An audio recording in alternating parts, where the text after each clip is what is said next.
This is ABC 7 News at 6. Good evening, everyone, and thank you for joining us. I'm Beth Jones. And I'm Peter Dubois. A jury handed down its decision today in the case of a Lincolnville man accused of killing his friend and roommate. Matthew Pendleton was charged with murdering 47-year-old Kevin Curett early last year. He was found not guilty of murder. However, the jury did find him guilty of the lesser charge of manslaughter. The jury spent 2 days deliberating before reaching their verdict.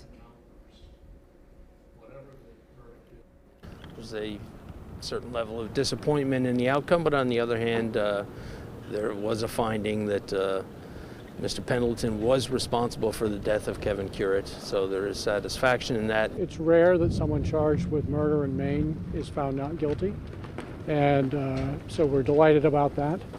Obviously, we were hoping for a not guilty on manslaughter as well, but it does allow us at this point to turn our attention to post-conviction bail. We think Matt should be released at this point. Sentencing is expected to take place next month. Manslaughter carries a sentence of up to 30 years in prison. A sheriff's deputy was shot during an altercation in Minot this morning. The Androscoggin County Sheriff's Office received a complaint of a disturbance on the Woodman Hill Road just after 4 a.m. When deputies arrived, the home was engulfed in flames. According to Maine State Police, as deputies were escorting the homeowners from the residence, they were fired upon by a male subject at the end of the driveway. Sergeant Randy Williams with the Androscoggin County Sheriff's Office responded. State police say he was shot in the leg during an altercation with the male subject. The officer was taken to a hospital to be treated for his injury. The gunman has been identified as 42-year-old Corey Hamill of Minot. State police and fire marshal's investigators have been on scene throughout the day to process the scene. Hamill was arrested and police say there is no threat to the public. Well, the commission investigating the Lewiston mass shooting will hear from the Maine State Police tomorrow. Last week, the commission heard from the Lewiston and Lisbon police departments about their immediate response following the shooting prior to the Maine State Police taking command. The commission plans to ask the state police about what some departments have reported as a lack of transparency and communication. The hearing is scheduled for 9 a.m. in Augusta. A somber announcement from the National Oceanic and Atmospheric Administration has lobster fishermen both on edge and in mourning today. For the first time in history, a right whale death has been directly attributed to Maine gear. NOAA making that announcement today, saying their investigation concluded rope removed from a deceased female juvenile right whale that had washed up on Martha's Vineyard a few weeks ago was Maine rope. That whale was known as North Atlantic right whale 5120. NOAA says they reached their conclusion due to purple markings on the rope, which are consistent with the rope used in Maine state waters. The sobering news was hard to hear for Maine lobster fishermen. There has never before been a right whale death directly attributed to Maine gear, and no entanglements have been blamed on Maine gear in 20 years. I think we're all very sad. We're a little emotional about the fact that we've worked really hard to make sure that we don't entangle right whales in Maine waters. And I think the fishermen are feeling anxious. They're probably very nervous to think of what's going to come next now. The Conservation Law Foundation is one of the groups that's been pushing for stricter regulations to prevent entanglements. They said in a statement, quote, "Entanglements are a constant threat to right whales, cutting their lives short and painting a disheartening future for the species. Only about 350 North Atlantic right whales are left on the planet. The deceased whale was a 3-year-old female, a terrible loss to a species that desperately needs more female whales to bear calves," end quote. NOAA says the full necropsy results are still pending and their investigation remains open. The Maine Department of Marine Resources is also investigating. Well, the way recreational cannabis gummies are labeled could soon change after a certain bill passed its first legislative hurdle today. Our Augusta reporter Corey Bouchard explains. What we see is that the Department of OCP is unevenly and unfairly executing our laws in this state, and that's why I put this bill in and it was brought to me. The Veterans and Legal Affairs Committee spent 6 hours asking questions and debating a bill brought by Representative Boyer seeking to change the requirement that each individual serving of cannabis edibles be stamped with a universal symbol. To require a universal symbol stamped on every serving of an edible is simply the stigma. And it's a result of 100 years of propaganda. The Maine Cannabis Union feels that the best way to protect the public, especially consumers, patients, and children in those households, is education. In the end, the committee amended the bill to only drop the individual labeling requirement for gummies, with support from the Maine Office of Cannabis Policy. Well, we're open to compromise, and we understand that that individually marking and having it be legible on gummies has been problematic for a number of manufacturers. One complaint that was heard multiple times throughout the legislative process for this bill is what some have said is the unequal and subjective application of rules for business owners. That's why Representative Boyer started a petition to fire the director of Maine's Office of Cannabis Policy. Because he's not for Maine, all right? He's hurting Maine businesses, making this arbitrary decisions, interpreting the law to crack down on Maine small businesses and to roll out the red carpet for big marijuana from out of state to come in here. So he has done nothing to help Maine's cannabis industry, and in fact, he's hurt. The bill will now receive a full vote of the House and Senate. At the State House, I'm Corey Bouchard for ABC 7 and Fox 22 News. The governor has released details of her proposed supplemental budget. Maine Department of Health and Human Services Commissioner Jean Lambrou said $30 million will help strengthen the state's behavioral health system. A statement from DHHS says the investments support the urgent needs of providers of mental health and substance use disorder services, individuals in crisis, and children in state custody, while advancing initiatives to prevent violence and keep Maine people safe. Commissioner Lambrou also said, quote, improving and maintaining mental health and preventing and treating substance use disorders are fundamental to strong families, communities, and the economy, end quote. Well, FEMA has distributed more than $1.7 million of individual disaster assistance for Mainers. The money was distributed in the 2 weeks since the disaster declaration was approved for the severe storm and flooding that occurred in December. It covers items including home repair or replacement, emergency lodging, storage, and transportation. Homeowners and renters in Androscoggin, Franklin, Kennebec, Oxford, and Somerset counties are all eligible to apply. The FEMA helpline is 1-800-621-3362. The Maine Land Use Planning Commission halted a metal mining project by Wolfden Resources today. Our Doug Banks spoke with both sides on that issue and asked if this decision will set a precedent for similar projects. Wednesday, advocates gathered in opposition of Wolfden Resources' Picket Mountain mining proposal. Specifically here today, Wolfden's application to rezone the land that they've purchased. The Picket Mountain mining project would have taken place in Township 6, approximately 10 miles north of Patton in Penobscot County. Wolfden's intentions were to mine copper and zinc in the mountain's volcanogenic massive sulfate deposit, turning mined materials into renewable energy. In order for mining to move forward, Wolfden requested rezoning 374 acres of their wholly owned 7,000-acre Picket Mountain land from a general management designation to a planned development. On Wednesday, the Land Use Planning Commission first voted not to delay a decision on Wolfden's proposed rezoning. The request was a fairly simple one, justified through the fact that not all commissioners were seated.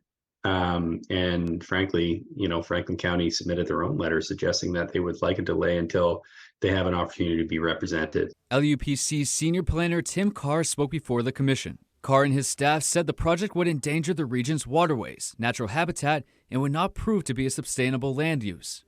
The commission rejected the proposal with a vote of 5-2. But could this decision set a precedent for similar projects? I hope this does set a precedent going forward that we will center clean water needs.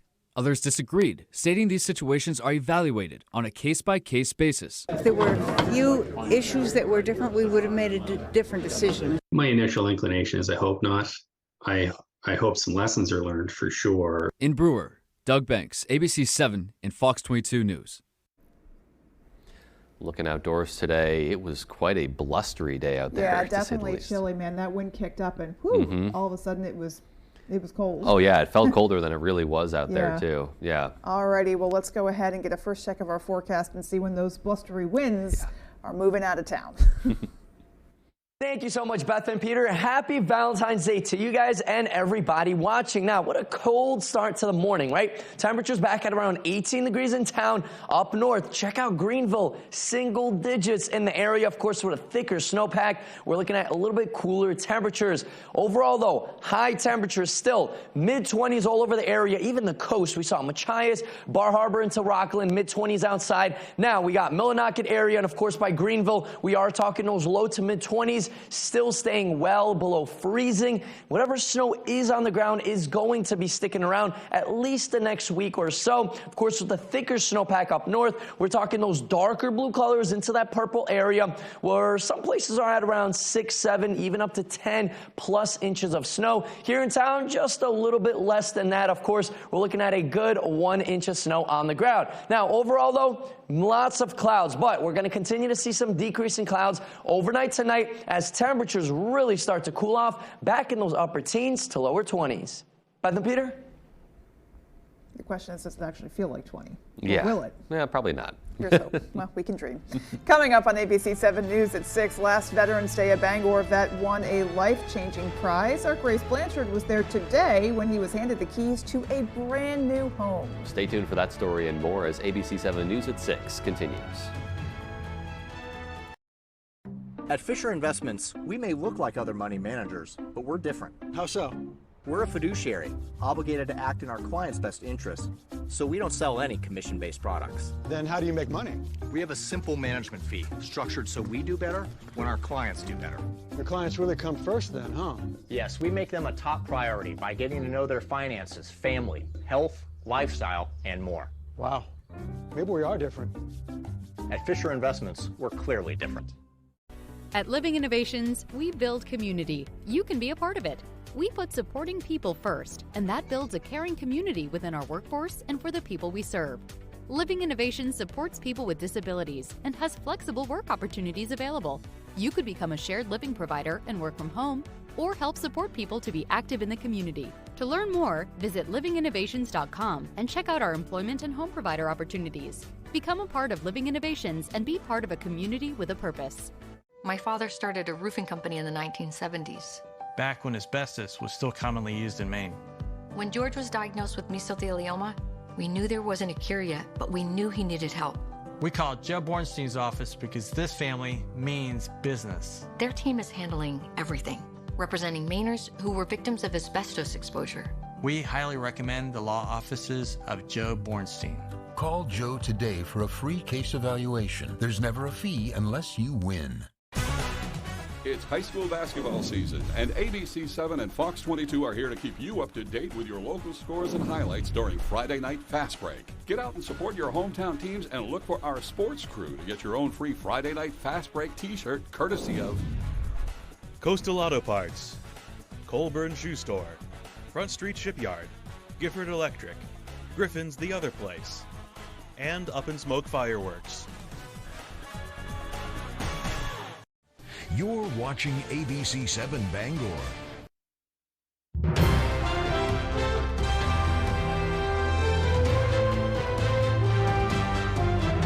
Welcome back.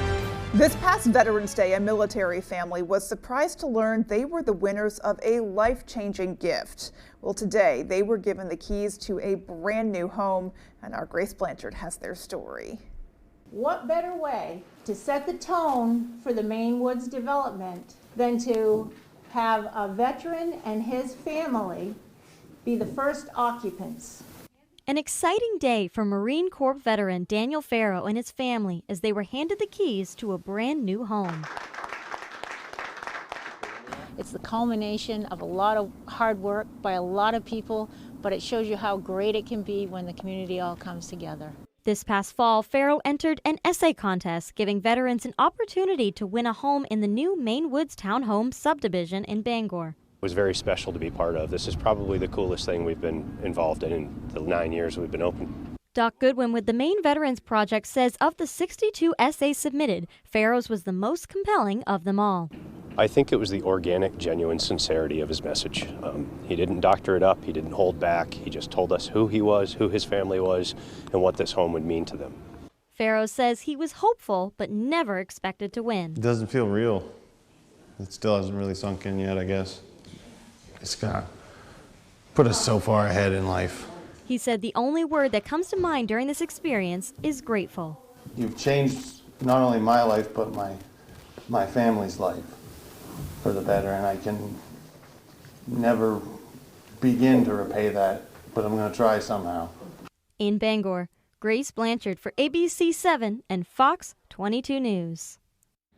Just love to see something like that. Yeah, you really do. Yeah. It's incredible. Alrighty, well, still to come on ABC 7 News at 6. Husson University held their annual Circulate the Love blood drive today. And in sports, Maine baseball is just days away from their season opener. We'll have that story coming right up. Comfy, cozy, relaxing. Not Joe. Joe's Furniture. Joe's Furniture Warehouse in Newport is the place to find rockers, recliners, sofas, and easy chairs. Quality furniture, affordable prices. Not your average Joe. Joe's Furniture Warehouse, Grogan Avenue in Newport. Welcome to the Orono Arcade, your local affordable destination. We want to provide you with the best experience we can without costing a small fortune. Our ever-popular 9-hole blacklight mini golf course is a huge attraction. Plus, we have the best arcade video games to choose from, including both modern and retro games.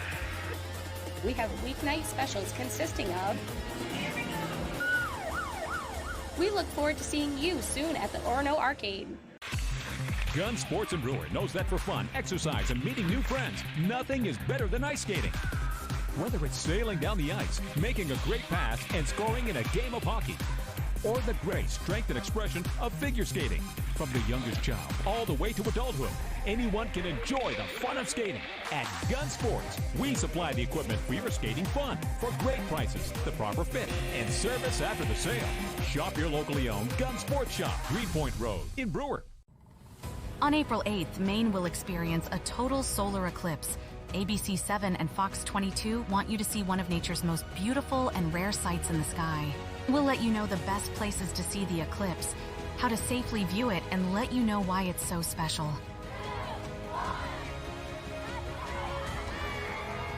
We are the place for coverage of the Maine eclipse. Go to foxbangor.com and click on the Maine eclipse button to start to learn more today.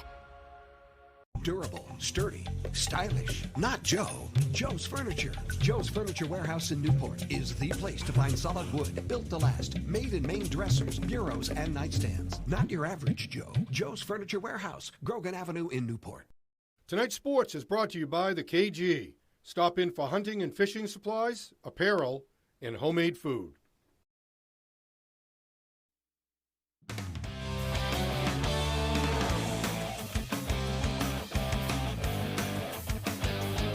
Welcome back in, everyone. Thank you for staying with us. Let's start out on the ice. Maine women's hockey closing out the year soon. Just 2 weekends remain for them.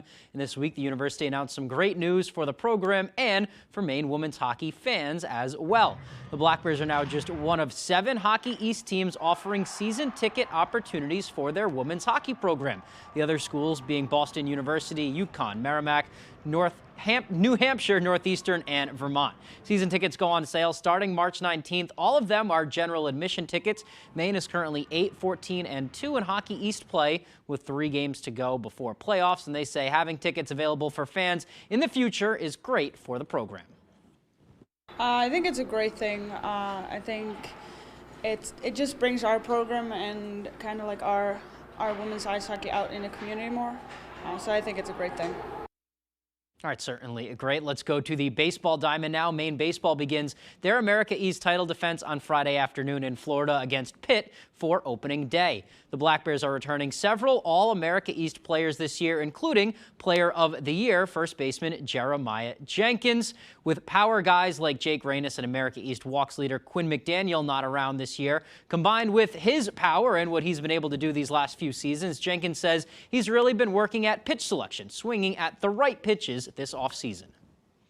I'm just Really just looking to play my game and see what happens. I think something I've been working on in the offseason is just being better with my pitch selection. So this year, I think my biggest goal is to earn a lot more walks than I did last year. I would probably suspect to get probably less pitches to hit, but some teams got new pitchers coming in that don't know like what the offense can do, so they're going to probably want to challenge us. But I think more than that, I would say probably 50-50 split. Among the All-America East returners are 3 pitchers, including Gianni Gambardella. The sophomore started as a reliever last year, worked his way into the rotation, and with Colin Fitzgerald and Caleb Lees battling injuries, Gambardella will be the opening day starter, and he has been really working on commanding the strike zone more this winter. Just sticking to my strengths, commanding the zone. Commanding my fastball as well. Now I've been working on all 3 pitches, and I feel pretty comfortable locating all those and just sticking to what my strengths are. Staying in the zone keeps the hitters on edge, and that's why I've been working on my off speeds a lot this season, because last year I didn't really have that strikeout pitch, and that's something I was working on a lot. All right, moving on now. It is the last night of prelims for high school basketball, so that means our brackets starting in the quarterfinals will be all set and ready by Thursday. Tonight we have highlights from 5 preliminary matchups: Dexter and George Stevens, MDI and Bucksport, Winslow and Foxcroft, Mattanock and PCHS, lastly Washington Academy at Herman. And tomorrow we will get a look at all 10 of those brackets for the 2024 High School Hoops Tourney, all of it just a few days away. For now, that's all the time we have for sports. Here's Conrad Sapinski with your full 5-day forecast. Thank you so much, Tyler. Our main weather is brought to you by Diversified Ink Tattoo Studio in Penobscot Plaza in Bangor, providing custom ink by licensed artists for over 20 years. And happy Valentine's Day to everybody watching. Now, all over the United States, pretty calm outside, right? Besides the upper Midwest, they do have a light low pressure system. It's going to be a quick mover, producing anywhere around 1 to 4 inches of snow, locally a little bit more. And then get ready. That's going to be on the way into our area. For now, though, mostly cloudy skies, not looking too bad in our region. We're going to continue to see some decreasing clouds overnight. Mainly clear, though. And then tomorrow we're staying pretty clear. Not much going on. And look what happens. Uh-oh, what is this? Well, by Thursday night, mainly Friday early morning hours, we're going to see a little bit of snow moving in, staying mainly snow all over the area, right by the coast, here in town, and of course up north, Millinocket area, Greenville. We're talking all snow all over the region. That's going to continue to fall throughout the day on Friday. Not all day, though. We're going to see actually breaks in clouds into the evening hours on Friday. And of course, that snow will be stopping into the afternoon hours on Friday. Now, main question is, how much snow are we going to get, right? Well, we're looking at a solid 1 to 3 inches of snow. This might be overdoing it. Well, they're saying 4.1 inches of snow here in town. I think that's overdoing it, but anywhere around 1 to 4 inches will be possible. Localized amounts will have a little bit more snow than that, but we'll keep an eye on things. Of course, temperatures will be well below freezing. Roads and sidewalks will not be in good shape at all. The winds, though, look at this right now, 22-mile-an-hour sustained winds. The coast, same story, a little bit lighter, but still overall, though, pretty gusty winds. These are sustained winds, folks. Of course, wind gusts are closer to 35 miles an hour. So, of course, you know this, right? Hold your hats. Don't let that fly away anytime soon. It's going to get better, though. Overnight tonight, though, we're going to see some windy conditions. By tomorrow morning, still seeing some gusty winds. A little bit lighter, though. We're looking at 25, maybe up to 30 miles an hour. And then finally, by Thursday afternoon into Friday morning, the winds will be much, much lighter than that. Now, temperature-wise, look at this push of warmer air. Chicago near 50 degrees earlier today. They're still in the 40s right now. So, of course, no snow in the Midwest.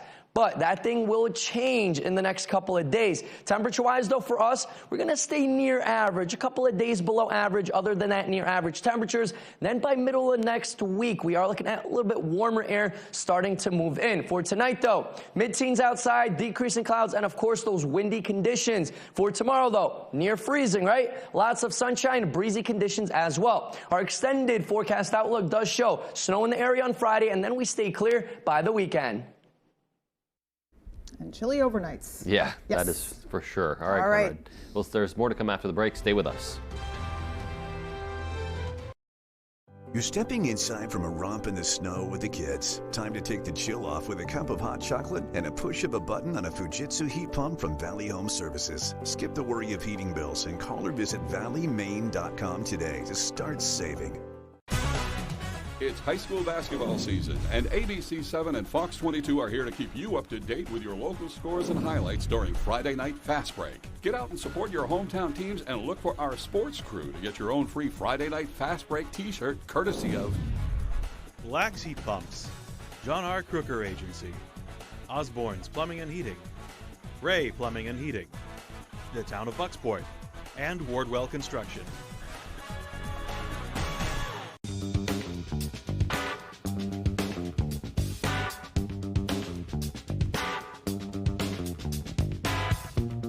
Roto-Rooter has served the greater Bangor area and beyond for 35 years, offering plumbing, hydrojetting, snaking, descaling, video inspection, and grease interceptor cleaning services. For all your residential and commercial clogs, call Roto-Rooter today, 990-1234. And away go troubles down the drain. Roto-Rooter. Jamar Construction Products in Bangor continues to grow to meet our customers' needs, supplying products for site work contractors, concrete contractors, and survey and safety supplies. We are proud to be the local dealer for Hilti, Valley Blades, U.S. Fabrics, and Euclid Chemical, plus so much more. Stop by and see us at 1270 Hammond Street or give us a call at 907-4491. If you dig it, pour it, plow it, fasten it, lay it, or lift it, Jamar Construction Products can help you. The new Efficiency Maine heat pump rebates are here, and they're huge, based on income saved from $4,000 to $11,100. And when combined with the new tax credits, the savings are bigger than ever, and Valley gives you your rebate instantly. Call Valley Home Services now for your new Fujitsu heat pump.